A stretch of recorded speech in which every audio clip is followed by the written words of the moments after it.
Bonjour, bienvenue dans ce tutoriel.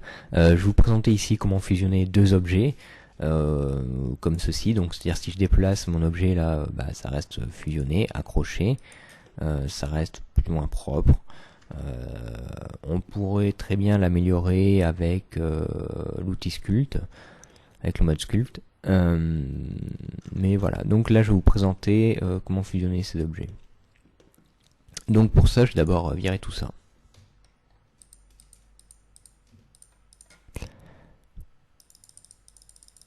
Donc voilà, on a un objet de base. On a un objet qu'on va dire c'est un objet hot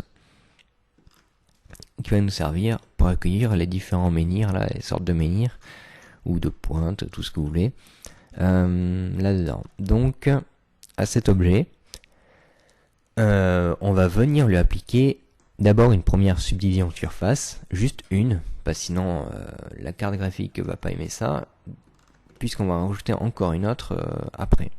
Donc à cette première, on va d'abord lui ajouter un objet, un menhir en booléen. Donc on va créer notre menhir. Alors si vous réduisez par contre les objets de cette manière-là sans entrer dans l'edit mode, faites un CTRL A scale, parce que ça cause des problèmes sinon.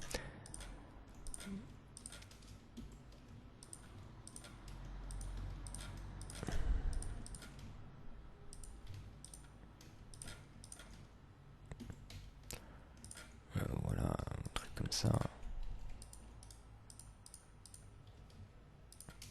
Donc là on va appliquer aussi une subdivision de surface. Donc la subdivision de surface elle va être aussi à seulement 1.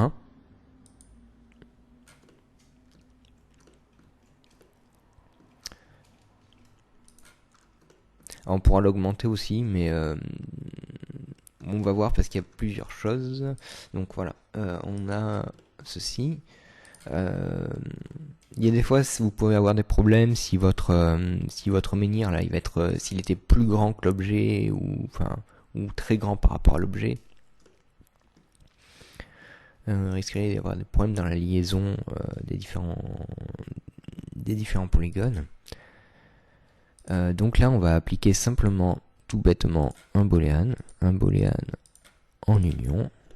Donc là c'est sympa déjà, mais je vais passer, hop, on a oublié de faire quelque chose. Pour le visuel, on va le passer ça en bound, ça sera plus pratique, voilà. Donc on a cet élément, on le balade, sauf que c'est pas parfait, et puis c'est visuellement pas très intéressant. Donc c'est là qu'intervient la deuxième couche de subdivision. Ça devient tout de suite beaucoup plus intéressant. Et on pourrait très bien se contenter de ça. Et en mettre plusieurs du coup, si vous voulez.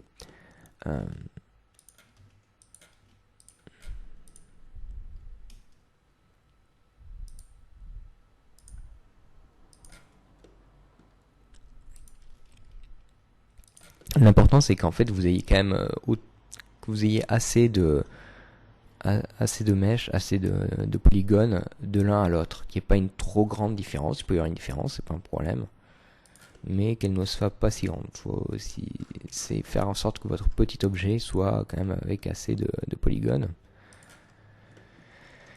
Les bizarreries, on n'en a pas, c'est une chance.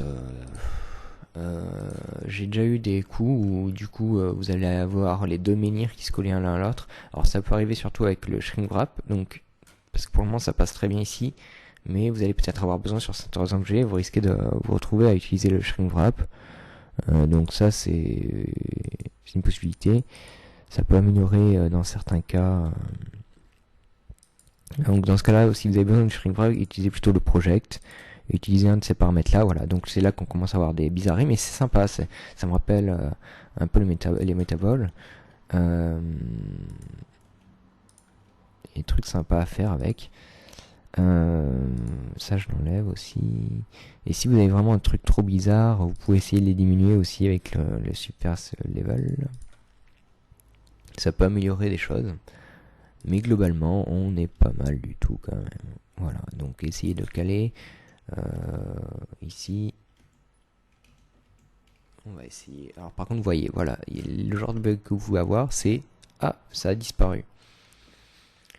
Donc quand ça disparaît, donc voilà, moi j'ai fait une action, vous faites une action, vous bougez l'objet ou comme ça, et du coup ça l'aide à se réveiller un peu. Donc là on peut augmenter peut-être le nombre. Bon, ça ne change pas tant que ça.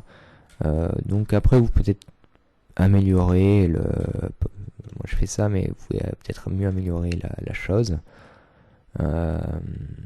Alors j'ai pas testé. Oui, voilà, ça peut marcher aussi comme ça. Bon, ouais, c'est à vous de voir. C'est à vous de tester les paramètres, de voir qu'est-ce qui marche le mieux, qu'est-ce qui est le plus optimisé. Voilà. Donc n'hésitez pas à commenter cette vidéo, à dire est-ce que vous avez réussi à améliorer ou pas. Est-ce que c'est deux oreilles de diable que ça fait un peu, c'est marrant.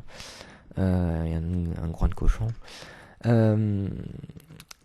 Si vous avez trouvé ça vous a aidé dans un projet, si vous avez essayé dans un sculpte, parce que moi j'ai essayé du coup de le faire avec j'ai un zombie et le problème c'est que ça rame comme pas possible, mais ça rame beaucoup moins que si j'avais utilisé la solution, il y avait une autre solution qui était avec le remesh, et mais ça ramait à mort parce qu'à chaque fois Blender recalcule la topologie. Et donc là voilà, on calcule la topologie, comme vous avez vu, vous n'êtes même pas obligé d'utiliser un shrink wrap pour que ça marche. Ça fait toujours quelque chose en moins à faire pour Blender, et ça passe pas trop mal. Si c'est pas parfait, comme je vous ai dit, vous pouvez très bien le revoir avec un sculpt. En mode sculpt, vous fusionnez tout. Vous fusionnez tout à partir de l'hôte, de l'objet hôte, et après vous pouvez tout relisser. Voilà, à plus.